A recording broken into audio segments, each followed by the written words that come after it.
This YouTube channel does not promote any violent, harmful, or illegal activities. All content provided by this channel is meant for an educational purpose only. আমরা বাংলায় কথা বলি, আমাদের অপরাধ 100 বার বাংলায় কথা বলবো। আমরা যত বাংলায় কথা বলবো এটার তত গায়ে জ্বালা। গর্ব করে বলবেন বাংলা। আগে জয় শ্রীরাম বলতো, মনে আছে? ঠেলায় না পড়লে বেড়াল গাছে ওঠে না। এখন বলছে জয় মা কালী, এখন বলছে জয় মা দুর্গা। আর আজকে আমার নাম দিয়ে লিখে রাখুন 21শে জুলাই 2025। আমি বলছি 26-এর পর জয় বাংলা বলাবো, না বলাতে পারলে আমাদের ক্ষমতা নেই। আরে এটাই তো তৃণমূল কংগ্রেসের জয়, এটাই তো বাংলার জয়। যে বাংলার মানুষকে ভাতে মারতে চেয়েছিলে, আজকে সেই বাংলার মানুষের পায়ে মাথা ঠুকে জয় মা কালী, জয় মা দুর্গা বলতে হচ্ছে। এটাই বাংলার 12 কোটি কৃষক, শ্রমিক, যুবক, যুবতীদের জয়। তপশিলীর জয়, আদিবাসীর জয়, জনজাতির জয়, কৃষকের জয়, শ্রমিকের জয়, বাংলার কৃষ্টির জয়, ঐতিহ্যের জয়, সংস্কৃতির জয়। बांग्ला ने रविंद्रनाथ ठाकुर को जन्म दिया, बंकिम चंद्र को जन्म दिया, नजरुल को दिया, बाबा साहेब अम्बेडकर बांग्ला से एमपी हुआ। आपका पता नहीं है? गांधी जी का सबसे फेवरेट स्टेट था बांग्ला। नेताजी सुभाष चंद्र बोस जय हिंद स्लोगन कहाँ से आया? वंदे मातरम नेशनल सॉन्ग कहाँ से आया? नेशनल एंथम जनगण मन अधि कहाँ से आया? बांग्ला থেকে সব জন্ম নিয়েছে। স্বাধীনতা आंदोलन কে করেছিল? आज़ादी का लड़ाई में जो मर गया, जो देश को आज़ादी कर दिया, वो लोगों को पास आपका श्रद्धांजलि नहीं है। आप क्या कहते हैं? आप खाली मिसरूल का बात करते हैं। मिसरूल तो आपका गवर्नमेंट का है। নমস্কার, আমি আপনাদের প্রবীর বিশ্বাস। দেখতে শুরু করেছেন এনকে ডিজিটালের ব্র্যান্ড নিউ অনুষ্ঠান গোল টেবিল। গোল টেবিল মানেই রত্ন সমাহার। আজকে আমরা যে 4 জন রত্নকে আপনাদের সামনে উপস্থিত করব, তারা কিন্তু প্রত্যেকেই বাংলা কথা বলেন, বাংলায় স্বপ্ন দেখেন, বাংলায় গান গান এবং বাংলায় ভাবেন, লেখেন, পড়েন তো আলাদা কথা। তো সেই রকম 4 জন বাঙালির সাথে আসুন আগে প্রথমেই পরিচয় করিয়ে দিই। আমাদের সাথে আছেন তৃণমূল মুখপাত্র অরূপ চক্রবর্তী। অরূপ, তোমাকে স্বাগত। আমাদের সাথে আছেন আমাদের কনসাল্টিং এডিটর প্রসূন গুপ্ত। প্রসূনদা, আপনাকেও স্বাগত। আছেন বিশিষ্ট আইনজীবী আমার অত্যন্ত স্নেহের অনির্বাণ ব্যানার্জি। আর আমাদের সকলের প্রিয় ডাক্তারবাবু, মানে আপনারা সকলেই এনকে ডিজিটালে তাকে নিয়মিত দেখেন, অরিন্দম বিশ্বাস। আপনাদের 4 জনকেই স্বাগত জানিয়ে আমি 4 জনের উদ্দেশ্যেই একটা করে প্রশ্ন রাখবো। 4 জন একে একে বলবেন। প্রথম প্রশ্ন হচ্ছে যে নরেন্দ্র মোদী বাংলায় এলেন, জয় শ্রীরামের বদলে মা দুর্গা, মা কালীকে তিনি সম্বোধিত করলেন। আমি প্রথম উত্তর চাইবো, এই ব্যাপারে মন্তব্য চাইবো। আমি প্রথম মন্তব্য নেব অরূপ চক্রবর্তী। অরূপ। না প্রবীরদা, প্রথমত একটা জিনিস বুঝতে হবে, বাংলায় একটা প্রবাদ আছে, ঠেলায় না পড়লে বেড়াল গাছে ওঠে না। আজকে বিজেপি ঠেলায় পড়েছে, তাই বেড়াল গাছে উঠে। শুধু জয় মা দুর্গা, জয় মা কালী বলতে হচ্ছে না, বক্তৃতা শুরু করতে হচ্ছে বাংলায়। বড়দের আমার প্রণাম, ছোটদের অনেক ভালোবাসা। তো এই যে বক্তৃতাটা আমার শুনতে শুনতে বাঙালি হিসেবে নিশ্চয়ই গর্ব হচ্ছিল, আনন্দ হচ্ছিল, কিন্তু আবার একটু আশঙ্কাও হচ্ছিল। এই বক্তৃতাটা নরেন্দ্র মোদী বাংলায় না দিয়ে যদি আজকে মহারাষ্ট্রের থানেতে দিতেন, কিংবা এই বক্তৃস্থানের কিংবা এই বক্তৃতাটা যদি উড়িষ্যার কোরাপুটে বা বালেশ্বরে দিতেন বা আসামের শিলচরে দিতেন, আমি জানি না নরেন্দ্র মোদী এতক্ষণে দিল্লি ফিরে যেতে পারতেন কিনা। তাকে হয়তো ডিটেনশন ক্যাম্পে বা জেলে পাঠিয়ে দেওয়া হতো, কারণ উনি বাংলা ভাষায় কথা বলেছেন, তাই বাংলাদেশি। খেলায় পড়েছেন, তাই বেড়াল গাছে উঠেছে। আজকে জয় মা দুর্গা বলছেন, কিন্তু বিজেপির নেতারা আজ থেকে 1 বছর আগে কি বলেছিলেন দুর্গা ঠাকুর সম্পর্কে আমরা ভুলে যাইনি। বিজেপির নেতারা 1 বছর আগে বলেছিলেন যে মা দুর্গার 14 পুরুষের নাম আমরা জানি, আমরা কেন দুর্গা ঠাকুরের করবো, আরাধনা করবো? আমরা জয় শ্রীরাম বলবো, কারণ রামের ঊর্ধ্বতন 14 পুরুষ, বাপ ঠাকুরদা, তাদের নাম জানি। এইটা ছিল বিজেপির মাইন্ডসেট। সেখান থেকে জয় মা দুর্গায় আসতে হয়েছে এবং জয় মা কালী। আরো ইন্টারেস্টিং, এই কালী পুজো উপাসক পুজোয় নিষ্ঠার সাথে ভক্তি ভরে কালী মা করেন। কালী পুজো, কোনো কালী পুজো শ্যামা সঙ্গীত ছাড়া অসম্পূর্ণ। এবং সেই শ্যামা সঙ্গীতের অধিকাংশের রচয়িতা যিনি, তার নাম কাজী নজরুল ইসলাম। ভাগ্যিস আজকে নজরুল ইসলাম বেঁচে নেই, নইলে নজরুল ইসলাম বেঁচে থাকলে শুভেন্দু অধিকারীর দলবল হয়তো কাজী নজরুল ইসলামকেও রোহিঙ্গা মুসলমান বাংলাদেশি অনুপ্রবেশকারী বা অমিত শাহ ঘুষপেটিয়া বলে দাগিয়ে দিত। আজকে আমার একটা জিনিস মনে হচ্ছে, ওই অমিত শাহ সময় আমাদের শিখিয়েছিল না ক্রোনোলজি কো সামঝিয়ে, তো আমরা একটা নতুন ক্রোনোলজি দেখলাম যে এক সময় যে ছিল জয় শ্রীরাম, তারপরে এলো জয় মা দুর্গা, তারপরে এলো জয় মা কালী। আমার মনে হয় আর 8 মাস কি 9 মাস লাগবে, খুব তাড়াতাড়ি দেখবেন জয় বাংলাও বেরোবে, কারণ বাংলা এবং বাঙালির শত্রুরা বুঝে গেছে বাংলার মাটি জয় ঘাটি। জয় মা কালী অব্দি এসছে, এরপর জয় মা দুর্গা এসছে, এরপর জয় বাংলাও আসবে, এবং কোনোদিন অদূর ভবিষ্যতে আমি জানি না জয় মমতাও শুনতে পাবো কিনা। অরিন্দম দা, অরূপ বলছেন যে ঠেলায় পড়লে নাকি বিড়াল গাছে ওঠে না, তো এখানে ঠেলাটা তাতে হচ্ছে ওই মোহন ভগবতের ঠেলা খেয়েছেন। আপনার কি মনে হয় ঠেলাটা কোত্থেকে এসছে? দেখুন, আমি একটা কথা পরিষ্কার বলবো, অরূপ যেটা বললো খুব সুন্দরভাবেই বললো, অস্বীকার করার নেই। কিন্তু একটা কথা, সেদিন আমি যা মানে ওনার বক্তব্যর চেহারা দেখি, একটা কনফিডেন্স কিন্তু ছিল না, আত্মবিশ্বাস একেবারেই ছিল না। কথাগুলোর মধ্যে যেন মনে হচ্ছে যেন বলিয়ে দেওয়া হচ্ছে, মানে বারবার মুখস্থবিদদের মতন কিছু বলা হচ্ছে। একটা জিনিস বিজেপি এবং বিজেপি নেতৃত্ব পরিষ্কার বুঝতে পারছে, বাংলায় বাঙালিদের উপেক্ষা করলে হবে না। ক্রমাগত হিন্দি কথা বললে মানুষ কিন্তু বিরক্ত হয়ে যাচ্ছে। মানুষ 200 আর 500 টাকার মধ্যে চেয়ারও ছোড়াছুড়ি হয়েছে, সে গল্পটাও শোনা যাচ্ছে। সুতরাং বিশৃঙ্খলা ছিল, কিন্তু বিজেপির মধ্যে একটা পরিষ্কার এখন বাঙালি বিরোধী দল যে কথাটা বারবার উঠে আসে, আমিও বলি সেই জিনিসটা কিন্তু বিজেপির মননে এখন ঢুকছে। ওই জন্য তাদের গুরুদেবকে একটু বলতে হবে, যে তা বলিয়ে দেওয়া হয়েছে যে আমাদের একটু বাংলা কথা বলো, তাহলে মানুষ হয়তো বুঝবে যে তুমি বাঙালিদের হয়ে কথা বলছো। উনি ক্রমাগত বাংলাকে কিন্তু বেশ অপমানই করে গেলেন। বাংলায় কিছু হয়নি, বাংলা ক্রমাগত ভাবে নষ্ট হয়েছে, বাংলাকে কমিউনিস্টরা শেষ করে সব শেষ হয়েছে, কিন্তু কিছুই নেই, তৃণমূলও শেষ করছে, উনি এসে সবটা নতুন বাংলা গড়ে দেবেন, এরকমই একটা প্রতিজ্ঞা উনি করলেন। কিন্তু আপনারা যদি কথাগুলোর মধ্যে দেখেন, আমি সেই লেকচারটা কিছুক্ষণ শুনেছি, শুনলে কিন্তু স্পষ্ট বোঝা যাচ্ছিল আত্মবিশ্বাসের একেবারে অভাব ছিল। কথাগুলোর মধ্যে কিন্তু কোনো নিজস্ব ছেড়ে দিন, নিজস্ব থাকে না, কিন্তু তার সাথে বলার যেরকম একটা মানে উইথ কনফিডেন্স মানুষ আত্মবিশ্বাসের সাথে যে কথাগুলো বলে, সেগুলো যেন ছিল না। যেন উনি আমি আসবো, আমি অরিন্দম দা থামাচ্ছি আপনাকে, আমি আসবো আপনার কাছে। আমি আবার একটু অনির্বাণের কাছে ফিরে যাবো। অনির্বাণ, তুমি পরিষ্কার শুনতে পাচ্ছ আশা করি? না, অনির্বাণকে পাওয়া যাচ্ছে না, নেটওয়ার্ক প্রবলেম। আমি অরিন্দমদার কাছে ফিরবো, কিন্তু তার আগে আমি প্রসূনদার কাছে যাব। প্রসূনদা, আপনি দীর্ঘদিন ধরে সাংবাদিকতা করছেন, আপনার কি মনে হয়েছে যে নরেন্দ্র মোদীর বক্তব্যে কোথাও ল্যাক অফ কনফিডেন্স দেখা গেছে? প্রবীরদা, অ্যাবসলিউটলি। আমি এত জঘন্যতম নরেন্দ্র মোদীর ভাষণ, দেখুন, নরেন্দ্র মোদীর মানে মেটেরিয়ালের সঙ্গে আমার কোনো তালমিল নেই, মানে তার চিন্তা চেতনার সঙ্গে আমার কোনো মিলমিশ নেই, কিন্তু নরেন্দ্র মোদীর ভাষণ শুনতে আমার খুব ভালো লাগে, সেটা বিরোধিতা করলেও ভাল লাগে। কিন্তু এত ম্রিয়মান, এত বাজে ভাষণ এর আগে বোধহয় পশ্চিমবঙ্গে এসে কোনোদিন করেননি। তার পয়েন্ট নাম্বার 1টা হচ্ছে তিনি মেন্টালি ঠিক নেই, কারণ দিল্লির যে খবর, নরেন্দ্র মোদীর উপর অসম্ভব চাপ রয়েছে। চাপ নাম্বার 1 হচ্ছে গিয়ে যে তাকে যে কোনো সময় বলতে হবে যে আমি কবে রিটায়ার করব, 1 নম্বর, এবং সেটা একেবারে নাগপুর থেকে স্ট্রিক্ট অর্ডার, যেটা আমি এর আগের এপিসোডগুলোতেও করেছি, যে তুমি জানো তুমি কবে ছাড়ছো। যদি এমন হয় যে 17ই সেপ্টেম্বর তিনি না ছাড়েন, তাহলে বিহারের ইলেকশন অব্দি ওয়েট করতে হবে। আরএসএস কিন্তু ক্ষেপে বোম হয়ে রয়েছে তার উপর, এবং দিলীপ ঘোষ যে দিল্লি থেকে ঘুরে এসেছেন সেটাও আরএসএস কানেকশন। ফলে এখানে অনেকগুলো স্টোরি রয়েছে, ফলে এটা হচপচ হয়ে রয়েছে। তিনি ভাবতে শুরু করেছেন যে খুব বেশি গিয়ে বাংলাতে যদি গালিগালাজ করি মমতাকে, খুব বেশি যদি গালিগালাজ করি অভিষেক বা তৃণমূলকে, আপনি দেখুন খুব আলগা আলগা খেলেছে।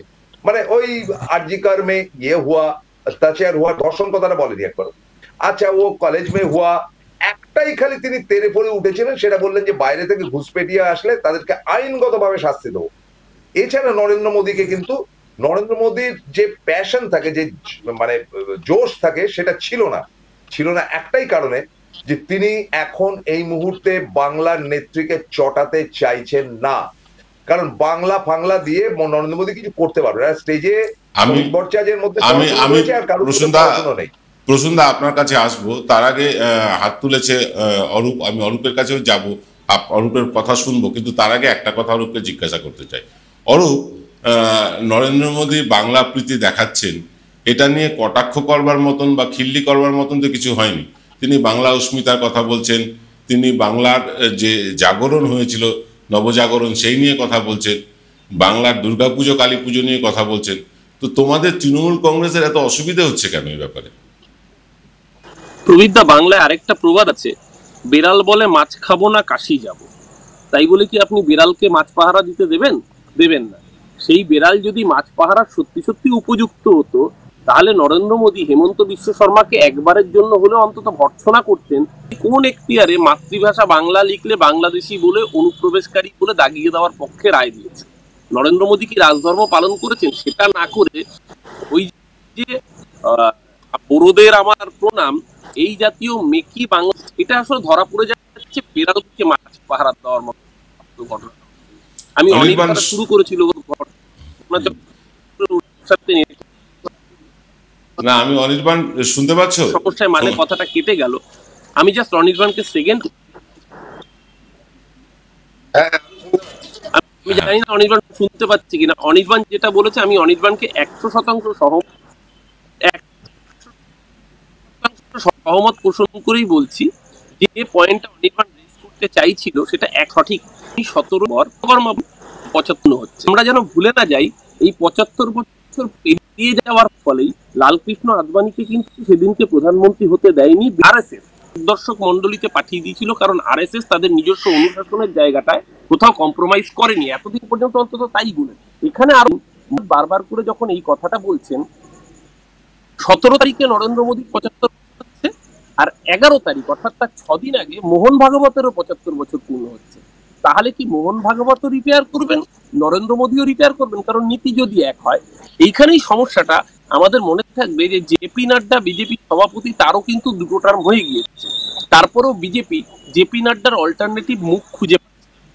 বিজেপির সমস্যাটা এখানে হবে, নরেন্দ্র মোদী আমার তাকে যতই অপছন্দ হোক, বিজেপির মধ্যে নরেন্দ্র মোদীর যে ক্রেজ, যে গ্রহণযোগ্যতা, সেটা অন্য কোনো নেতা নেই। 1 থেকে 10, নরেন্দ্র 11।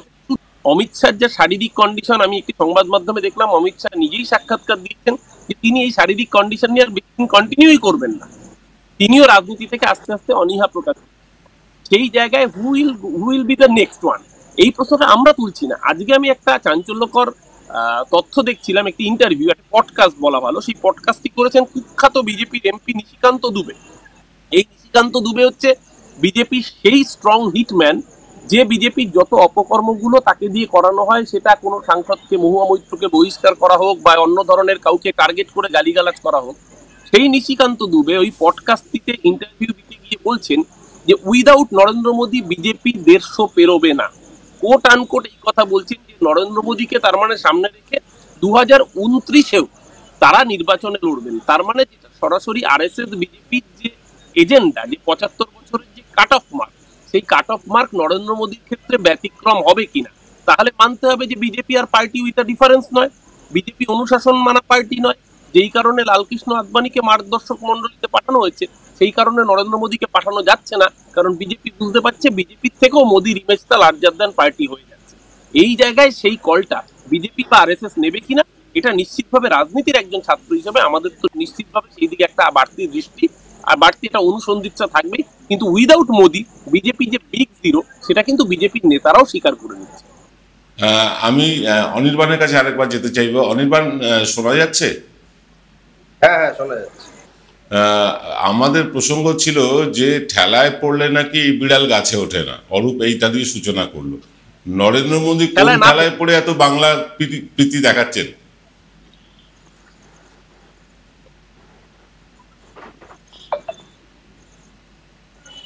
প্রশ্নটা অনির্বাণকে। হ্যাঁ, আমি অরূপদার কথার একটা রেস ধরে বলি। নিশিকান্ত দুবে বলেছে নরেন্দ্র মোদী ছাড়া বিজেপি 150 আসন পেরোবে না। আমি আপনাকে বলছি 2019 বাংলা নেতৃত্ব দেয় রাজনৈতিক ভাবে, আমি কোনো নির্দিষ্ট দলের কথা এখানে বলছি না, রাজনৈতিক ভাবে যদি বাংলা নেতৃত্ব দেয়, নরেন্দ্র মোদীকে নিয়েও বিজেপি 150 পেরোবে না। এটা আমি হলফ করে বলতে পারি। এবং এই কথাটা আমার আপনার থেকে অনেক বেশি আসলে নরেন্দ্র মোদী অমিত শাহ বোঝেন। কারণ আমাদের জোরের জায়গা শুধুমাত্র 42টা বিধানসভা আসন থাকা না থাকা নয়, রাজনীতি শুধুমাত্র আসন নির্ভর রাজনীতি নয়। আপনারা জানেন রাজনীতি জায়গায় আগে যে নেতৃত্ব দিয়েছিল শুধুমাত্র বেঙ্গল প্রভিন্সে করে সেটার জোরে কিন্তু ছিল না। রাজনৈতিক দিশা ঠিক করে দেওয়া, গোটা ভারতবর্ষ কোন রাজনৈতিক দিশায় হাঁটবে, কোন পথে ব্রিটিশদের বিরুদ্ধে লড়বে, তাতে বাংলা বাদ দিলে একমাত্র মহাত্মা গান্ধীর নাম আমরা বলতে পারি যিনি সিগনিফিকেন্ট ভূমিকা রেখেছেন। কিন্তু রিজিয়ন হিসেবে যদি আমাকে ধরতে হয়, বাংলা যে ভূমিকা বরাবর রেখেছে সেটা এই আসন কটা আছে না আছে, কোন দল লড়ছে কার বিরুদ্ধে লড়ছে, তার থেকে অনেক বড়। এই ফান্ডামেন্টাল জায়গাটা আসলে নরেন্দ্র মোদী অমিত শাহরা বোঝেন। তারা এইখানে এসে বোধহয় প্রথমবার 2014 পর থেকেই যদি ধরি, জয় শ্রীরাম এই তিনটে শব্দ উচ্চারণ পর্যন্ত করেন। এইটা আমি ভেবে দেখতে অনুরোধ করব দর্শককে, আরএসএস বিজেপির মতো ফাসিস্ট একটি সংগঠনের ক্ষেত্রে এটা যে ঠিক কত বড় বদল, এইটা যারা একটু মাইনিউটলি রাজনীতিকে অনুসরণ করেন তারা বুঝতে পারবেন। কারণ তারা তো একটি নির্দিষ্ট আদর্শের ভিত্তিতে পরিচালিত। সেইখানে রামকে ওটা কার্যত ঘাড়ে চাপিয়ে দেওয়া তাদের মতো করে। রাম বিভিন্ন জায়গায় পূজিত হন, মানুষ পুজো করেন, সেটা তাদের ইন্ডিভিজুয়াল ব্যাপার। কিন্তু রাজনৈতিক পলিটিক্যাল রামকে সবার ঘাড়ে চাপিয়ে দেওয়ার যে পলিটিক্যাল প্রজেক্ট, যেভাবে আটকে দিতে পেরেছে, এতে নরেন্দ্র মোদীরা কিন্তু প্রমাণ যে তাকে বাদ দেন এই কালী জয় মা দুর্গা ইত্যাদি এগুলো বলতে। এবার জয় মা কালী তার মন থেকে বেরিয়েছে এটা আমি কিছুতেই বিশ্বাস করতে পারবো না। কারণ আমরা খুব ভালো করে জানি মা পুজোর প্রকরণে ইনফ্যাক্ট মা কালী দর্শনটাকে রিপ্রেজেন্ট করে। শুধুমাত্র তার যে আচার বিচার আছে সেটা বাদ দিন, কিন্তু যে দর্শনকে মা কালী রিপ্রেজেন্ট করে তার সঙ্গে এই নাগপুরি ঢোকলা মাফিয়াদের প্রচুর তফাৎ আছে। আমি বলবো একদম উল্টো দিকে তারা রয়েছেন। মা কালী আমাদের সাধারণ মানুষের উপাস্য দেবী আমরা বলতে পারি। একদম নিম্ন বর্ণ নিম্ন শ্রেণী যারা রাস্তাঘাটে ছড়িয়ে থাকে সেই সব মানুষের আরাধ্য দেবী হচ্ছেন মা কালী। একদম বাংলার মাটির সঙ্গে মিশে থাকা যাবতীয় খারাপ জিনিস আপনি বলতে পারেন, তাদের ভাষায় তামসিক যেগুলি তারা বলেন, সেই সব কিছু নিয়ে মা কালী সবকিছু নিজেকে ধারণ করে মা কালী দেবী হয়ে উঠেছেন। এটা উত্তর ভারতীয় পশ্চিম ভারতীয় ওরা বোঝে না, এটা আমরা বুঝবো। এই জোরের জায়গাটাকে ওরা ভয়, এই জায়গা থেকে আজকে কাছে কেন দরকারে তারা 42 আমাদের যে 42 আছে কলকাতা তার ছাদে উঠে যেতে পারে, কিন্তু বাংলা দখল তাদের দ্বারা হবে না। আমি প্রসূনদার কাছে আসবো, কিন্তু তার আগে অরিন্দমদার একটা বক্তব্য নেব। এই যে জয় মা কালী বলা বা পশ্চিমবাংলায় দুর্গাপুজো হতে দেওয়া হয় না এরকমটা বলার পরেও তিনি জয় মা কালী জয় মা দুর্গা বলছেন, বাঙালি অস্মিতার কথা বলছেন। এর আগে আমরা শ্রমিক ভট্টাচার্যকে একই রকম ভাষায় বহুত্ববাদের কথা বলতে শুনেছি। তাহলে কি বিজেপির মধ্যে কোনো ট্রান্সফর্ম হচ্ছে? বিজেপি কি বদলাতে চাইছে? দেখুন, একটা কথা স্পষ্ট, বিজেপি বুঝে গেছে বাঙালি অস্মিতার কথা যদি আমরা না বলি আমরা অপ্রাসঙ্গিক শক্তিতে পরিণত হব। এবং বিজেপি বারবার এই ধাক্কাটা তো খাচ্ছে, যেটা অস্বীকার করার নেই। যে বিভিন্ন অবাঙালি সংগঠন বিজেপিকে তৈরি করেছে, বিভিন্ন অবাঙালি মানুষের যোগ আছে, এবং বাঙালিদের একটাও ক্যাবিনেট র্যাঙ্ক দিতে পারেনি। সেই জায়গাটা তো বিজেপি বুঝতে পারছে যে সেটা সেই জায়গা থেকে দুর্বলতা বিজেপির আছে, যে বাঙালিকে যে সম্মানটা দেওয়া উচিত ছিল, একটা ক্যাবিনেট র্যাঙ্কেও যদি মন্ত্রী দিতে পারতো তাহলে কিছু বলার ছিল, সেটা দিতে পারেনি। তার সাথে বাংলাকে যদি উপেক্ষা করা, খালি জোর করে জয় শ্রীরাম চাপানো আর বাঙালিকে উই পোকা বলা, বাঙালিকে চিড়ে খাওয়ার জাত বলা, বাঙালিকে তো অপমান করেছে। সুতরাং বিভিন্ন সময় পরেশ রাওয়াল করেছে মাছ খাওয়ানি। তো আমার বক্তব্য হচ্ছে এটাতে এখন ওরা বুঝতে পেরেছে যে বাংলায় যদি কিছু করতে চাইতে বাংলা বিষয়টাকে আনতে হবে। বাংলায় কথা যদি দু একটা বলতে পারি তাহলে বাঙালিকে ওখানে আকৃষ্ট করা যায়, একটা কথা। 2 নম্বর কথা, আপনি 75 আমি আলোচনা শুনছিলাম, নরেন্দ্র মোদীর ক্যারিসমা নিয়েও কিন্তু 240-এ আটকে গেছিল, ঠিক আছে? তো আরএসএস এর থেকে ভালো বোঝে না যে এরপরে নির্বাচনের সময় আর ওই ক্যারিসমাটা কিন্তু চলে যাবে। যেভাবে গ্যাসের দাম, পেট্রোলের দাম, সাধারণ মানুষের পেটে লাথি পড়ছে, ওষুধের দাম বাড়ছে, বিজেপি সেখানে অক্ষম, পারেনি কিছু করতে। সেই জায়গায় থেকে নরেন্দ্র মোদীর ক্যারিজমা দিয়ে, আর নরেন্দ্র মোদী নিজের ক্যারিজমাটা করতে ভালোবাসেন, নিজের পিআর এজেন্সি করতে ভালোবাসেন, কিন্তু সেটা বিজেপির পক্ষে খুব একটা শুভ লক্ষণ নয়। তো সেই কারণে আরএসএস যা বোঝার বুঝেছে যে এইটুকু যদি হতে থাকে নরেন্দ্র মোদীকে দিয়ে পরের নির্বাচনে ওত্রানো, ওটা 150-র কাছেই নেমে যাবে। সুতরাং আমি নিশিকান্ত, অরিন্দম দা আপনার কাছে আসবো, আপনার কথা নিয়েই আমি আপনার কথার সূত্র ধরে আমি প্রসূনদাকে একটা প্রশ্ন করব। সত্যি সত্যি কি নরেন্দ্র মোদীর জনপ্রিয়তার গ্রাফ নিচের দিকে নামছে?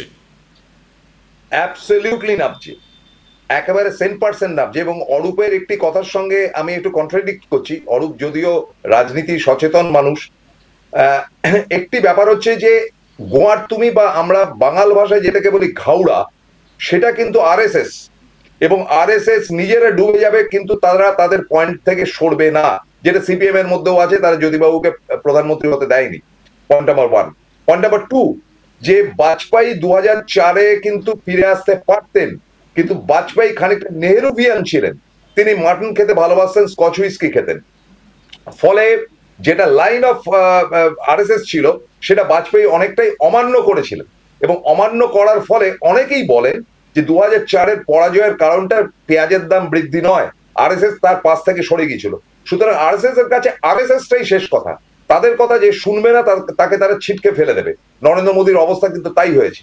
সুতরাং আপনি যেটা বলছেন যে নরেন্দ্র মোদী 240 আসন, মানে অরূপ যেটা বললো যে নরেন্দ্র মোদী ছাড়া কি হবে, নরেন্দ্র মোদী না হলে ডুবে যাবে, তাতে কি আসে যায়? নরসিংহ রাও যেবার গভর্নমেন্ট করেছিল সেবার তো সেই গভর্নমেন্টের মধ্যে 236টা আসন ছিল, তাহলে গভর্নমেন্টটা চালালো কি করে? তার পেছনে একটাই কারণ ছিল যে আরএসএস চেয়েছিল যে এখন এই মুহূর্তে যেন 5 ভেজালি গভর্নমেন্ট না হয়। এবং Narasimha Rao was very close to RSS to some extent, এটা অনেকেই জানেন না, যদিও তিনি গান্ধীবাদী, কিন্তু very close to RSS once. এবং এটাও আপনাদেরকে আজকে বলে দিই যে বল্লভভাই প্যাটেল অলসো হিন্দুবাদী একটি মুখ। সুতরাং বিভিন্ন সময় তারা এসছেন গেছেন, কিন্তু একটা ব্যাপারে তারা স্ট্রিক্ট, বর্তমান আরএসএস, যে they just wanted to remove Modi. বিহারটা হচ্ছে কি তাদের একেবারে কি বলা যায় অ্যাসিড টেস্ট, যদি সেখানে রেজাল্ট খারাপ হয় তারা মোদিকে যে করে সরিয়ে দেবে, এবং সেখানে নীতিন গডকরি তাদের চয়েসের জায়গা। তারপরে গভর্নমেন্ট টিকলো কি টিকলো না ডাজন্ট ম্যাটার, 2004-এও গভর্নমেন্ট টেকেনি, তা দিয়ে আরএসএস এর কিছু যায় আসে। প্রবীর দা, আমি অরূপের কাছে আসবো। অরূপ, পশ্চিমবাংলার বাইরে বিজেপি শাসিত রাজ্যগুলোতে বাঙালিদেরকে বেধড়ক মারধর করা হচ্ছে, আর এখানে এসে নরেন্দ্র মোদী বাংলার অস্মিতা নিয়ে কথা বলছেন, এই দ্বিচারিতা নিয়ে তোমার বক্তব্য কি? না, আমি প্রথমত আমি মার্জনা চেয়ে নিচ্ছি, কারণ আমি না অ্যাকচুয়ালি রাস্তায় রয়েছি এবং একটা চারপাশে একটু নয়েজ, আমি প্রথমে মার্জনা চেয়ে নিচ্ছি দর্শকদের কাছে। আমি প্রসূনদার একটা কথার সাথে একটু দ্বিমত পোষণ করছি। এই কারণেই, কারণ প্রসূনদা যে উদাহরণটা দিল ঠিক, যে আরএসএস আর সিপিএম স্ট্রাকচারালি একটা জায়গায় এক, তারা জ্যোতি বসুকেও প্রধানমন্ত্রী হতে দেয়নি, ঠিক একইভাবে তারা সোমনাথ চ্যাটার্জিকেও পার্টি থেকে বরখাস্ত করে দিয়েছিল, কারণ সোমনাথ চ্যাটার্জি লেজিসলেচারের ডিউটি পালন করে স্পিকারের ভূমিকাটা পালন করছিলেন। একদম ঠিক বলেছে প্রসূনদা, এই জায়গায় আমি পূর্ণ সহমত। কিন্তু আমার পয়েন্ট অফ আর্গুমেন্ট এই জায়গাটা একটু ডিফার কেন করছি, সেই সময় মনে রাখবেন, সেই সময় বামপন্থী পার্টির কন্ট্রোল একা জ্যোতি বসুর হাতে ছিল না, কেরালা লবিও সমান শক্তিশালী ছিল। এবং সেই সময় আপনার মনে থাকবে, সেই সময় VS অচ্যুতানন্দন পরবর্তীকালে বিজয়ন এসেছেন, জ্যোতি বসুর প্রধানমন্ত্রীত্বের সময় কিন্তু কেরালা লবি যথেষ্ট শক্তিশালী ছিল, প্রকাশ কারাত লবি যথেষ্ট স্ট্রং ছিল, এবং কেরালা লবির তীব্র আপত্তি ছিল, যার ফলে জ্যোতি বসু একা সিঙ্গেল হ্যান্ডেড সেই অথরিটিটা এনজয় করতে পারেননি উইদিন দ্য পার্টি। বঙ্গে তিনি সিঙ্গেল হ্যান্ডেড অথরিটি ছিলেন, কিন্তু across the state, across the nation পার্টির সিঙ্গেল হ্যান্ডেড কর্তৃত্ব জ্যোতি বসুর হাতেও ছিল না, অনেকটাই কেরালা লবির হাতে ছিল। কিন্তু এক্ষেত্রে ব্যাপারটা এই কারণেই, বিজেপি যতই সারা ভারতে যতগুলো স্টেটেই থাকুক না কেন, BJP as a whole party আজকের দিনে দাঁড়িয়ে পুরো কন্ট্রোলটা এই মুহূর্তে মোদি অমিত শাহ জুটির হাতে। এইটা আমরা যতই ভাবের ঘরে চুরি করি না কেন, এইটা অস্বীকার করার জায়গায় কিন্তু আমরা নেই যে সেদিনকে জ্যোতি বসুর হাতেও যে অথরিটি ছিল না সিপিএম এর, আজকে কিন্তু নরেন্দ্র মোদী এবং অমিত শাহ হাতে বিজেপির সেই সোল অথরিটিটা রয়ে গিয়েছে। তাই জ্যোতি বসুর সাথে সিপিএম যে ট্রিটমেন্ট করবার সাহস দেখাতে পেরেছে, এর পায়ের থেকে বড় নরেন্দ্র মোদীর ক্ষেত্রে দেখাতে পারবে কিনা, এইটা নিয়ে একটা সংশয় এই কারণেই হচ্ছে, কারণ জেপি নাড্ডার কথা আমি এর আগের লটেও বললাম, যে জেপি নাড্ডাকে কিন্তু রিপ্লেসমেন্ট দুটো রান হয়ে গেলে বিজেপি সরাতে বাধ্য, সমস্ত রাজ্যে তারা মুখ চেঞ্জ করে। এখনো অব্দি জেপি নাড্ডার প্রপার রিপ্লেসমেন্ট বিজেপি খুঁজে পায়নি, নিশ্চিতভাবে তারা চেষ্টা করবে, কিন্তু জেপি নাড্ডার রিপ্লেসমেন্ট পাওয়া আর নরেন্দ্র মোদীর রিপ্লেসমেন্ট পাওয়া আমার মনে হয় না দুটো খুব সময় অর্থক হবে। কারণ নরেন্দ্র মোদীর রিপ্লেসমেন্ট হিসেবে যাদের নাম উঠছে তাদের গ্রহণযোগ্যতা সর্বভারতীয় স্তরে কিন্তু নেই। সেটা যোগী আদিত্যনাথই হোক, এখন তো আবার হেমন্ত বিশ্ব শর্মাও কম্পিটিটর হয়ে দাঁড়াচ্ছে। তাদের কারোরই নরেন্দ্র মোদীর যে ক্যারিশমা, আমি নরেন্দ্র মোদীকে হাজার অপছন্দ করি, নরেন্দ্র মোদীর সাম্প্রদায়িক রাজনীতির তীব্র নিন্দা করি, সারা জীবন বিরোধিতা করব, কিন্তু নরেন্দ্র মোদীর যে charisma as a leader within the party of BJP, সেই ক্যারিশমার জায়গায় কিন্তু বাকিরা ওই 1 থেকে 10 মোদী, বাকিরা 11 থেকে শুরু হয়। তাই প্রসূনদার বাকি সব বক্তব্যের সাথে আমি পূর্ণ সহমত হলো, এই একটা জায়গায় আমার এক পয়েন্ট অফ ডিফারেন্স। আমার অনির্বাণের কাছে প্রশ্ন, যে সারা ভারতবর্ষে যেখানে যেখানে বিজেপি শাসন করছে প্রত্যেকটি জায়গা থেকে বাঙালিদেরকে মারধর করা হচ্ছে, জলের লাইন কেটে দেওয়া হচ্ছে, ইলেকট্রিসিটি কেটে দেওয়া হচ্ছে, তাদের বাংলাদেশি বলে পুশব্যাক করা হচ্ছে, আর নরেন্দ্র মোদী এখানে এসে বাংলা অস্মিতার কথা বলছে। এই দ্বিচারিটা তুমি কিভাবে দেখছো? দেখো প্রবীরদা, স্পষ্ট কথা স্পষ্টভাবে বলতে হবে, গোটা ভারত জুড়ে একটা বাঙালিদের হলোকস্ট, তো এই একটা সিচুয়েশন তৈরি করার গ্রাউন্ড তৈরি করার চেষ্টা চলছে।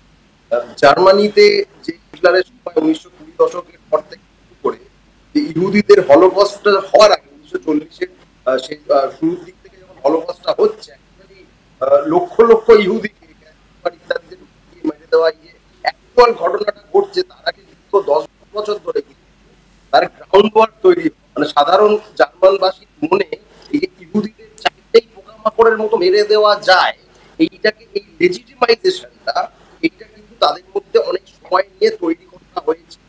সেই আমি বলছি, স্পষ্ট কথা বলছি, এটা কোনো আশঙ্কা নয়, তারা এই বিজেপি আরএসএস মিলে এই গ্রাউন্ডটা তৈরি করছে যে বাংলায় কথা বললেই বাংলাদেশ ইকুয়াল টু অনুপ্রবেশকারী, equal to Rohingya, equal to যে কোনো সময় টিপে মেরে দেওয়া যায়। এই গ্রাউন্ড ওয়ার্কটা তারা তৈরি করছে এবং এখানে একটা লক্ষ্য করে ভুয়ো নথি, এই কথাটা তারা যখন বলছে, একদম স্পেসিফিক্যালি যে সাম্প্রতিক ঘটনাগুলি মহারাষ্ট্র হোক, ছত্তিশগড় হোক, উড়িষ্যা হোক বা আসাম হোক বা দিল্লি হোক, যেখানে যেখানে এই তথাকথিত ভুয়ো নথির ভিত্তিতে বাঙালিদেরকে হয় ধরে ডিটেনশন ক্যাম্পে পাঠানো হয়েছে বা পুশব্যাক করা হয়েছে, এই নথিটা যে ভুয়ো এটাকে ঠিক করে দিল।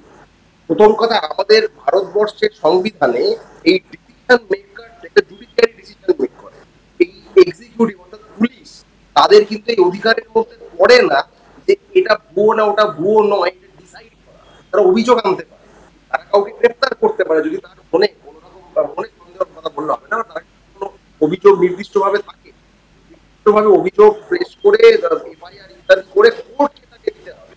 এখনো পর্যন্ত আমি ক্যাটাগরিক্যালি বলছি, মুম্বাইতে খুব ভুল না হলে 6 জন মতুয়া, তারা আমাদের পশ্চিমবঙ্গের মতুয়া, তাদেরকে একই সঙ্গে আরো কিছু মুসলমান বাঙালির সঙ্গে তারা একটা রেখেছে। এটা হচ্ছে নাগপুরের কাছাকাছি একটি জায়গায়। এখানে নাগপুর থেকে একজন আইনজীবী, তিনি যদিও আরএসএস এর ধিক্কারী লোক, তিনি থানায় গিয়ে হুজ্জুতি করেন যে হিন্দুদের কেন মুসলমানদের সঙ্গে রাখা হয়, আর অন্য কোনো কারণ ছিল না, বাঙালি প্রেম নয়, তার বক্তব্য ছিল হিন্দুদের বলে তাদেরকে পরের দিন কোর্টে পেশ করায়। এই পেশ করিয়ে সঙ্গে সঙ্গে জামিন হয়ে গেছে। পুলিশের অভিযোগের ভিত্তিটা আসলে এতটাই নড়বড়ে যে একটা ঘটনায় এই কোর্টে পেশ করেছে অমনি জামিন হয়ে গেছে, তাহলে বাকি ঘটনাগুলিতে কোর্টে পেশ করার ধার কাজ দিয়ে তারা যাচ্ছে না, উল্টে তাদের যে পোষা মিডিয়া রয়েছে তাদের মাধ্যমে রোহিঙ্গা রোহিঙ্গা রোহিঙ্গা রোহিঙ্গা এই একটা রোগ তারা তোলার চেষ্টা করে। শুভেন্দু অধিকারী বলছে কোটি কোটি রোহিঙ্গা, অথচ গোটা পৃথিবীতে 20 লক্ষেরও কম রোহিঙ্গার পপুলেশন রয়েছে গোটা পৃথিবী।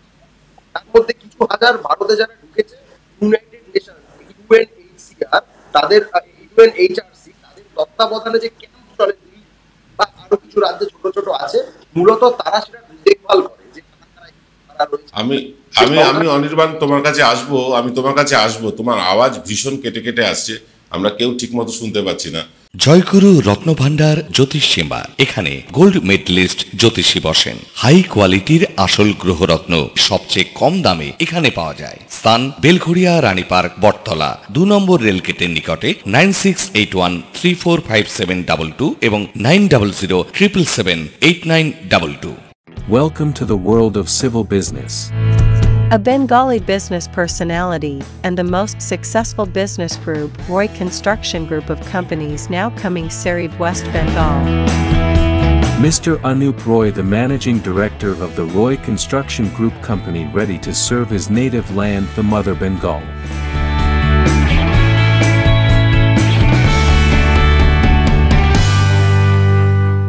Found Kolkata's first ever sweet shop serving so unique items like Dab Malai Curry, Motichur Truffle, Gajor Borfi, Dab Kalakand, and I had to try them. শুধু তাই নয়, শক্তিগড়ের ল্যাংচা, বর্ধমানের সীতাভোগ, মালদার পোস্তকদম, বহরমপুরের ছানা বড়া, এগুলো সবকিছু খেতে হলে আর এত দূরে যেতে হবে না। সুন্দরিনী ন্যাচারালসে পেয়ে যাবে পশ্চিমবঙ্গের বিখ্যাত 10টা জেলার মিষ্টি all under the same roof. এদের বেস্ট সেলার্স কচি ডাবের শাঁস দিয়ে বানানো ডাব মালাইকারি আর কলা পাতায় মোড়া গুড়ের সন্দেশ পাতুরি আর আ মাস্ট ট্রাই।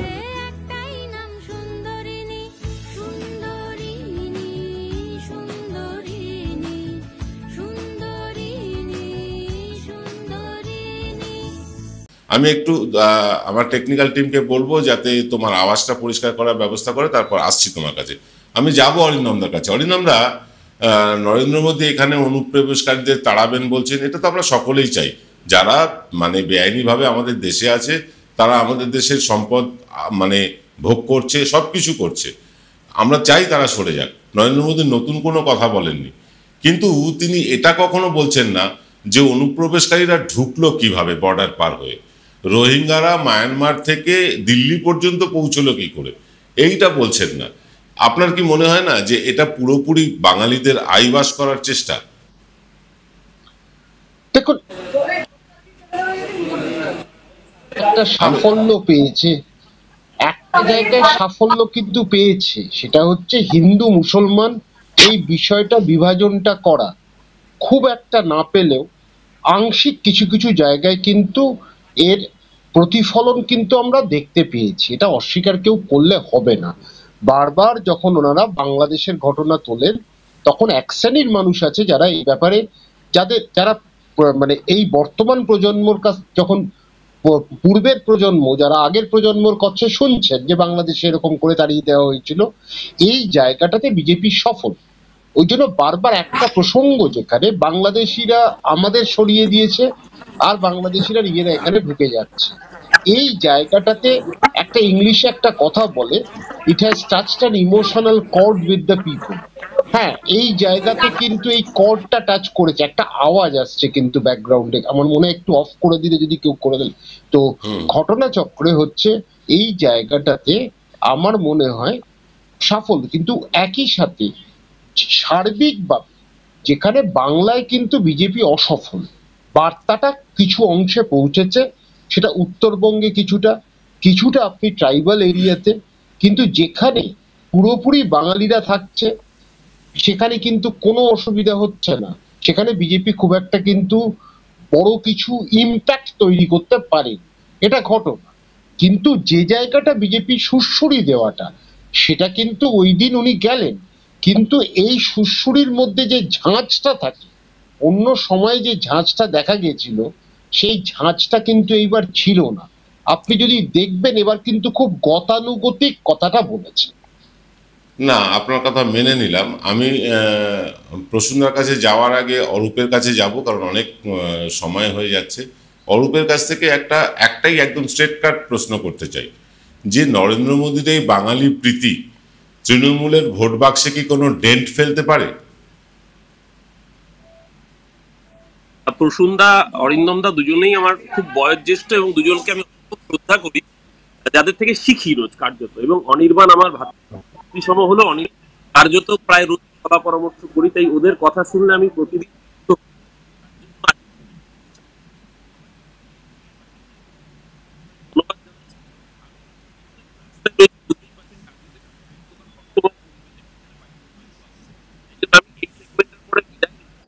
আমি শুধু একটা কথাই বলছি আপনাদেরকে, যে নিশ্চিতভাবে বিজেপি বুঝতে পেরেছে কোথাও এই যে বাঙালিকে সারা ভারত জুড়ে টার্গেট করা হচ্ছে, এইটার যদি রিটালিয়েশন পশ্চিমবাংলায় ব্যাপক হারে হয়, এবং যেটা মমতা বন্দ্যোপাধ্যায়ের 16 তারিখের যে মিছিল ছিল, নরেন্দ্র মোদী এ রাজ্যে এসছেন কদিন আগে 18 তারিখে, তার দুদিন আগে 16 তারিখের মিছিলে আমি সেই মিছিলে নিচে পা মিলিয়ে দেখেছি তৃণমূল নন এমন সাধারণ মানুষ, বিশেষ করে মহিলারা রাস্তার দুপাশ থেকে তারা তৃণমূলের পতাকা নেয়নি, তারা সাধারণ মানুষ বাড়ি থেকে নেমে এসছে, এসে সেই সাধারণ মানুষ তারা জয় বাংলা স্লোগানও দিচ্ছে না, কোনো পলিটিক্যাল স্লোগানও দিচ্ছে না সেই অর্থে দেখতে গেলে।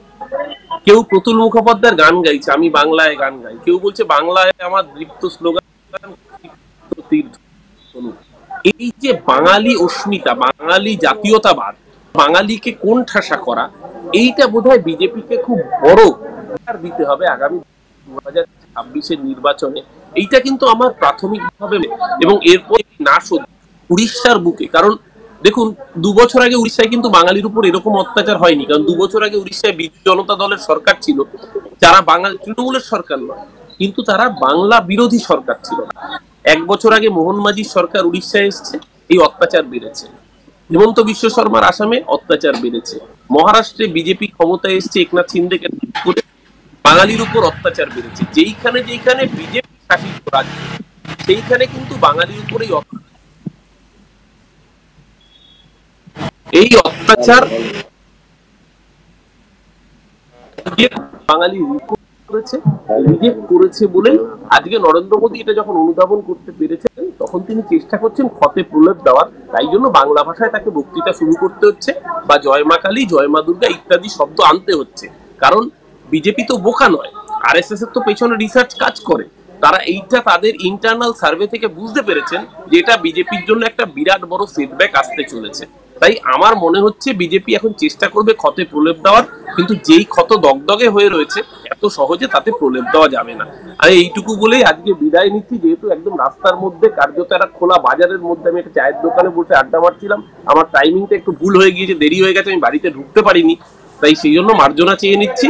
এবং বাকি সব যারা আমার সিনিয়র রয়েছে, প্রসূনদা রয়েছেন এবং ডক্টর অরিন্দম বিশ্বাস রয়েছেন, দাদা দুজনকেই আমি আন্তরিক কৃতজ্ঞতা এবং আমার প্রণাম জানাই। এবং অনির্বাণ, আমি তো অনির্বাণের ফ্যান কার্যত।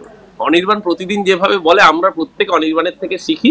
আর প্রবীরদাকে অনেক ধন্যবাদ আজকে শোতে আমাকে আমন্ত্রণ জানানোর জন্য। আমি আপনাদের সকলের অনুমতি নিয়ে বিদায় নিচ্ছি, যেহেতু বাইরে নয়েজ আসছে গোটা প্রোগ্রামটার উপরে, তাতে একটা এফেক্ট করছে। ধন্যবাদ অরূপ। অরূপ বিদায় নিচ্ছে, অরূপকে ধন্যবাদ জানাচ্ছি আমরা। আমি প্রসূনদার কাছে যাবো। প্রসূনদা, অরূপরা এখন খুব বাঙালি বাঙালি বলছে, ভোট এসে গেছে, কিন্তু এই অরূপদের দলই কিন্তু অবাঙালি তোষণ করে চলেছে দিনের পর দিন। কোথাও অবাঙালি কাউন্সিলর, কোথাও অবাঙালি বিধায়ক, কোথাও অবাঙালি সাংসদ, কোথাও হিন্দি বিশ্ববিদ্যালয় প্রতিষ্ঠা করার কথা। এইভাবে ভোট এলে অরূপরা মাঝে মাঝেই বাঙালি হয়ে ওঠে, আর বাকি সময় অবাঙালিদের তোষণ করে। আপনি সাংবাদিক হিসাবে এটা কিভাবে দেখছেন? আমি দেখুন, আমার অফিস হচ্ছে গিয়ে বিরাটিতে, ফলে আমাকে কলকাতা এয়ারপোর্টের উপর দিয়ে যেতে হয় এবং ফিরতেও হয়। এবং অবাক করা ব্যাপারটা হচ্ছে, যে মুহূর্তে ভিআইপি রোডে পড়লাম, ভিআইপি রোড থেকে উল্টোডাঙ্গা অব্দি দুদিকে শুধু অবাঙালি পোস্টারে ভর্তি নানান ব্যবসা, এবং এইখানকার ক্রিম বিজনেস ধরে রেখেছে মারোয়ারি সেকশন। খুব গুজরাটি যে পশ্চিমবঙ্গে আছে এমন না, অরূপের শ্বশুরমশাই যেখান থেকে দাঁড়াতেন কাউন্সিলর ইলেকশনে, সেই জায়গাটা কিন্তু গুজরাটি কিছু ছিল, তারা মমতাকে ভোট দিয়েছে। আমি বিহারিদের সম্বন্ধে বলবো না, কারণ তারা এখানে লেবার ক্লাস কিংবা মুটের কাজ করে। এই বাংলাকে শেষ করে দেওয়ার পক্ষে যথেষ্ট হচ্ছে মারোয়ারিজরা, এবং এই মারোয়ারিজদেরকে কিন্তু আমরা কখনোই আটকাবার চেষ্টা করি। জ্যোতিবাবুরা তো করেইনি, কারণ জ্যোতিবাবুরা আসার পর সব ফ্যাক্টরি উঠে যাওয়াতে মারোয়ারিরা ট্রেডিং বিজনেস করেছিল, এবং মারোয়ারিরা কোটি কোটি টাকা দিয়েছিল বলে সিপিএম এর এত রমরমা। তো সেই পথে কেন মমতা বন্দ্যোপাধ্যায় যাবেন? 1 নম্বর, আজকে ব্যবসাপত্রের অবস্থা যা পুরো বড়বাজার কেন্দ্রিক হয়ে গেছে, এবং বড়বাজারটা টোটালটা কন্ট্রোল করছে মারোয়ারিজরা, এবং এরা বাঙালিদের প্রবল ঘৃণা করে। আমি দায়িত্ব নিয়ে বলছি, যে যেখানে আছেন দেখবেন তো একটা মারোয়ারির লোক বেরিয়ে লোকাল স্টেশনারি দোকান থেকে কিছু কিনবে না। তারা মরে যাবে তবু লোকাল ওষুধের দোকান থেকে ওষুধ কিনবে না, তারা কিনবে কিন্তু তাদের মারোয়ারি কমিউনিটি থেকে জিনিস কিনবে। এত ঘৃণা, তো এত ঘৃণা পোষণ করে রেখেছে যারা এই নিরামিষ ভোজীরা। আপনি কালী ঠাকুর বা দুর্গা ঠাকুরের কথা বলছেন, দেখুন পূর্ব আমার প্রশ্ন কিন্তু স্পেসিফিক। এত কিছু জানার পরেও মুখ্যমন্ত্রী বা তার রাজনৈতিক দল কিভাবে অবাঙালিদেরকে এত তোষণ করে চলেছে? তারা নেতা হচ্ছে, তারা টিকিট পাচ্ছে, তারা মন্ত্রী হচ্ছে। হ্যাঁ, তো আমি তো বলছি তো, যে ধরুন আপনার হাওড়াতে আমি ধরে নিচ্ছি বিহারিরা ভোট দিচ্ছে। হোয়াটস অ্যাবাউট ইওর লোকাল মিনিস্টার? তার কি ভূমিকা? 1 নম্বর। দ্বিতীয় নম্বর, এখানে গুপ্তা বলে একজন আছে যিনি জোড়াসাঁকো থেকে দাঁড়ান, তার কি ভূমিকা? তিনি তো মুসলমানের ভোটে জিতেছেন, একটা মারোয়ারি ভোটও পায়নি। ফলে আজকে উত্তর কলকাতার শ্যামবাজার ছেড়ে আপনি শোভাবাজার থেকে শুরু করে টোটাল টালিগঞ্জ অব্দি মারোয়ারিরা দখল করে রেখে দিয়েছে, তারা কন্ট্রোল করছে। এই জিনিস আমরা বলবো বাঙালি বাঁচাও বাঙালি বাঁচাও, আর এদিকে মারোয়াড়িরা পশ্চিমবঙ্গকে দখল করে শহর শিলিগুড়ি থেকে শুরু করে দুর্গাপুর থেকে শুরু করে প্রত্যেকটা জায়গায় মারোয়াড়িরা কন্ট্রোল করবে। কেন? তো এটা নিয়ে কেন মুখ খোলা হচ্ছে? এরা ভোটও দেয় না। সুতরাং এই ব্যাপারে কিন্তু স্ট্রিক্ট হওয়া দরকার। এই ব্যাপারে আমি গর্গ চ্যাটার্জির পাশে কমপ্লিটলি, এবং এটা চলতে পারে না। আপনাকে আরো কঠিন কথা বলি, এই ভিআইপি রোডের উপর হলদিরামের দোকান আছে, যেটা নিয়ে কন্ট্রোভার্সি চূড়ান্ত হয়েছে। হলদিরামের দোকানের পাশেই রয়েছে বলরাম মল্লিকের দোকান, যে দোকানটি মমতা বন্দ্যোপাধ্যায়ের অত্যন্ত প্রিয়, এবং তিনি তার কাছে কেউ আসলে তিনি মিষ্টি খাওয়ান, কিন্তু বলরাম মল্লিকের মিষ্টি খাওয়াতে ভালোবাসেন। সে বলরাম মল্লিক এখানে দোকান খুললো ভিআইপি রোডের উপর, সেটা বন্ধ হয়ে গেল, আর হই হই করে চলছে হলদিরাম ভুজিয়াওয়ালার দোকান। কেন? আমরা দেখছি না যে আজকে কলকাতা শহরে যত স্কুল তৈরি হচ্ছে তার 90% স্কুল কন্ট্রোল বাই মারওয়াড়িস। আজকে সিনেমা যা চলছে, হলগুলো, শপিং মল ইত্যাদি ইত্যাদি, কন্ট্রোল বাই দিস মারওয়াড়িস। আজকে ফিল্ম ইন্ডাস্ট্রি চলছে মারওয়াড়িদের হাতে। তা এগুলো কি মমতা বন্দ্যোপাধ্যায় জানেন না? তাহলে আমরা আন্দোলনের কথা বলবো, আমরা লড়াইয়ের কথা বলবো, আর টোটাল পশ্চিমবঙ্গটাকে জ্যোতিবাবুরা তুলে দিয়েছিলেন মারওয়াড়িদের হাতে। সেই মারওয়াড়িরা বংশবৃদ্ধি করছে মশার মতন এত বৃদ্ধি হয়েছে, এবং আলটিমেটলি এটা আমি আপনাকে থামাচ্ছি। আমি একটু অনির্বাণের কাছে যেতে চাইছি। সব অনির্বাণের নেটওয়ার্ক খুব খারাপ, অনির্বাণকে সব কথা শোনা যাচ্ছে না। অনির্বাণ, সেই ট্র্যাডিশন কি সমানে চলেছে? যেটা বাম আমলে মারওয়াড়ি তোষণ হতো, এ আমলেও কি সেই তোষণের রাজনীতি চলছে, অবাঙালি তোষণ? হ্যাঁ, এটাকে পুরোপুরি অস্বীকার করার আসলে সত্যি কোনো জায়গা নেই, এবং আমি তোমাকে ধন্যবাদ জানাবো যে তুমি অত্যন্ত গুরুত্বপূর্ণ প্রশ্নটা কোনো রকম রাগঢাক না করে অন্তত তুলে দিলে। এই প্রশ্নটা তোলাটাও কিন্তু আসলে খুব প্রয়োজন, যে বাংলা বা বাঙালির কথা বলে শুধুমাত্র রাজনীতির ময়দানে ভোট চাওয়াতেই গোটা বিষয়টা সীমাবদ্ধ থাকবে, এটা হতে পারে না, এটা হওয়া উচিত নয়। কিন্তু একই সঙ্গে এটাও বলবো, যার যেটুকু পরিসর আছে, ধরা যাক যারা সরাসরি তৃণমূল কংগ্রেসের সঙ্গে কোনো না কোনো পদাধিকার বলে যুক্ত রয়েছেন, হতে পারে তারা রাস্তার মোড়ে দাঁড়িয়ে চেঁচিয়ে মাইকে এই কথাটি হয়তো বলতে পারবেন না, কিন্তু তাদেরও কোনো না কোনো পরিসর তো থাকবেই যেখানে তারা এই প্রশ্নটা তুলতে পারবেন। এর সুরাহার জন্য অন্তত ন্যূনতম যে কথাগুলো বলা দরকার সেটা বলতে পারবেন। তার বাইরে যারা সরাসরি যুক্ত নন, হতে পারেন সমর্থক, হতে পারেন সিম্পাথাইজার বলতে আমরা যেটা বোঝাই সেটা, তারা এই কথাগুলি সরাসরি বলতে পারবেন। এবং তোমার মতো কেউ কেউ আছেন যারা এক অর্থে যুক্ত থেকেও এই জোরটা, এই কোমরের জোরটা, মেরুদণ্ডের জোরটা রাখে সরাসরি প্রশ্নগুলো তোলার। আমি যে কারণে প্রথমেই তোমাকে ধন্যবাদ জানালাম। এই প্রশ্ন বারবার তুলতে হবে যে বাংলায় যারা বাংলার ভূমি সন্তান, বিশেষ করে বাঙালি, তাদের অধিকারকে আমরা সর্বজন গ্রাহ্য করে তুলতে পারছি কি পারছি না। That is the basic fundamental প্রশ্ন। গোটা ভারতবর্ষের নিরিখে বাংলা ভাষার সম্মান, বাঙালির সম্মান অত্যন্ত গুরুত্বপূর্ণ প্রশ্ন হিসেবে তখনই গ্রাহ্য হবে যখন আমরা আমাদের, যারা আমরা বাঙালি, ধর্ম নির্বিশেষে বাঙালি, তাদের সবচেয়ে গুরুত্বপূর্ণ রাজ্য পশ্চিমবঙ্গে বাঙালির অধিকারকে সবার উপরে রাখতে শিখবো, রাখতে জানবো। সেইটা যদি করতে না পারি, তাহলে কিন্তু দিনের শেষে কোথাও গিয়ে আজ না হোক কাল বিশ্বাসযোগ্যতা মার খাবেই, ধাক্কা খাবেই। এর ফল সিপিএম ভুগেছিল। তারা সরলা মায়ের শরীরের মাথার উপর তুলেছিল, শিশির বাজরিয়াদেরকে কাঁধের উপর তুলেছিল, এবং তারপরে ফল কি হয়েছে নানাভাবে আমরা দেখেছি। আমি অন্তত ব্যক্তিগতভাবে চাই না যে মমতা বন্দ্যোপাধ্যায়, তৃণমূল কংগ্রেস এদের এইরকম কোনো ফলাফল হোক, একেবারেই চাই না। সেই জায়গা থেকে মনে করবো অপ্রিয় প্রশ্ন তুমি তুলেছ, ধন্যবাদ। যারা সরাসরি জড়িত তারা ভেতরে তুলুন, যারা সরাসরি জড়িত নয় আমরা তারা বাইরে তুলুন। আমাদের একদম অনুষ্ঠান শেষ পর্যায়ে আমি অরিন্দমদার কাছে শেষ প্রশ্নটা করব। সেটা হচ্ছে যে এইখানে আপনি যেহেতু ডাক্তার একজন, এইখানে চিকিৎসা ব্যবসাও প্রায় মারওয়াড়িদের দখলে চলে গিয়েছে, কিছু ক্ষেত্রে গুজরাটিদের দখলে, এবং তারা একচেটিয়া ব্যবসা করছে। বাংলায় কি ভালো ডাক্তার নেই? তারা কি ভালো প্রতিষ্ঠান তৈরি করতে পারছেন না? আমি এই জায়গাটা না একটু ভিন্ন মত। মারওয়ারি গুজরাটিরা নার্সিং হোমের ব্যবসাটাই করেছে। নার্সিং হোম, আপনি যদি বড় হাসপাতাল দেখেন, সেটা কিন্তু দক্ষিণের কাছে আত্মসমর্পণ করেছে।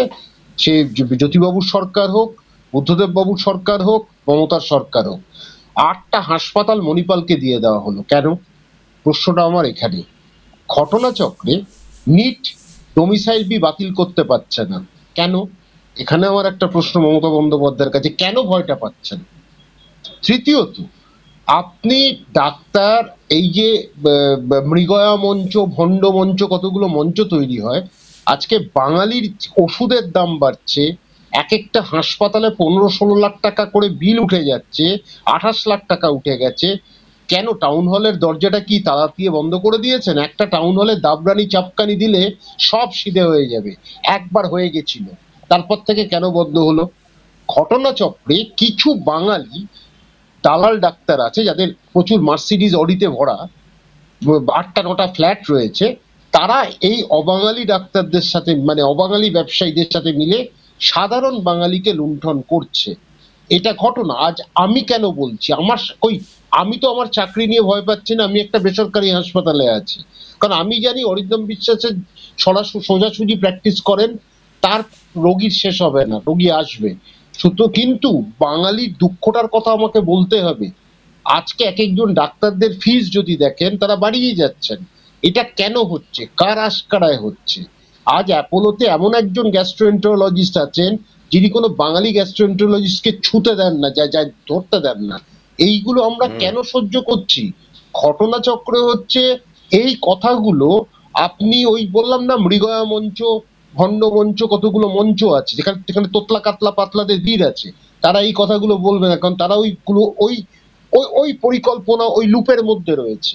কিন্তু বাঙালিরই যে আসলে স্বাস্থ্য ব্যবস্থায় যে শেষ হয়ে যাচ্ছে, সেই জায়গাটা কিন্তু কোনো সরকারই ভাবেনি, ভাবছেও না, ভাববেও।